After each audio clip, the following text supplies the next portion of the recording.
Welcome back. Modern technology is helping police crack decades-old mysteries. New tools are helping close cases and bring closure to families. So last month, we were given access to the BCI lab in London, Ohio, where cases are pieced together. WLWT's investigative reporter Jatera McGee joins us now with a rare inside look.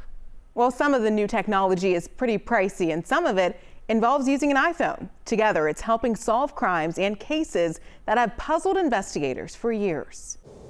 Who is this Jane Doe? We do know that she had straighter, fine wavy hair. Who left her in a shallow grave next to a playground in Avondale? Her decomposing body was found on Glenwood Avenue in May 2018 with a flower on her chest. There was no obituary when she died, no funeral either. Investigators spent the last 5 years trying to identify her.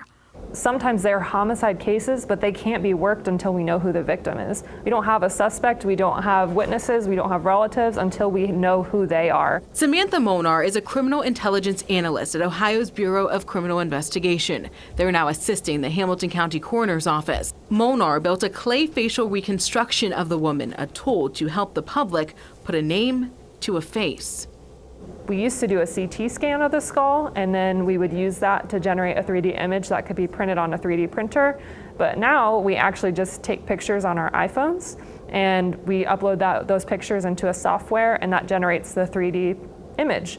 She architects faces of Jane and John Does found across Ohio. In Hamilton County alone, the coroner's office has record of 7 unidentified remains dating back to 1986. Some of these cases are really awful, and I definitely sit there and wonder, what did they go through in the last moments of their life? I just hope that there's something that I can do that alleviates some of that pain for someone's family member once they finally get their name back. There are obviously certain cases that I still think of. Roger Davis is the special agent in charge of investigations at BCI. There are 8 people dedicated to cold cases statewide. Cold cases are like a jigsaw puzzle. The cases he works have a name, a face, and a family, desperately waiting for answers. And to finally give them, what they've been looking for so long. I mean, it's the reason we do this. It's for those families.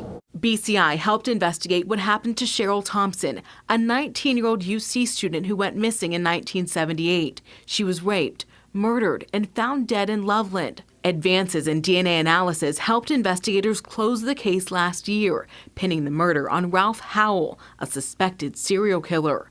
Davis says he'll never forget telling Thompson's family. I don't know words can give a definition because there's a range of emotions.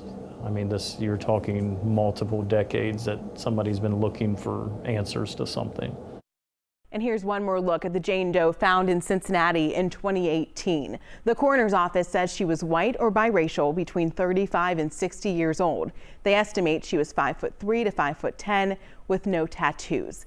The name Schrader was written in Sharpie on the inside of her pants. If you know who she is, give the Hamilton County Coroner's Office a call. Jatera McGee, WLWT News 5. Really is fascinating stuff, Jatera. Thank you.